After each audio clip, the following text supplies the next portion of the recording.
مدینہ منورہ آنے والے تمام بھائیوں سے گزارش ہے کہ جب آپ مدینہ تشریف لائیں تو آپ کی مدینہ آنے کا مقصد رسول اللہ صلی اللہ علیہ وسلم کی مسجد میں نماز پڑھنا ہو۔ یہ بھی ایک مسجد نظر ہے کہ میں مدینہ اس لیے جا رہا ہوں کہ رسول اللہ صلی اللہ علیہ وسلم کی قبر کی زیارت کروں گا، بلکہ آپ مسجد رسول اللہ صلی اللہ علیہ وسلم میں نماز پڑھنے کے لیے اس لیے آج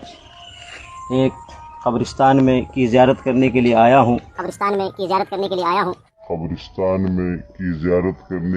جیسا کہ آپ نے دیکھا کہ ایک شخص مسجد نبی کے صحن میں کھڑا ہو کر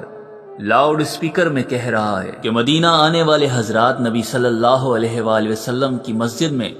نماز کی نیت سے آئیں، نبی صلی اللہ علیہ وآلہ وسلم کے روضہ اقدس کی زیارت کی نیت سے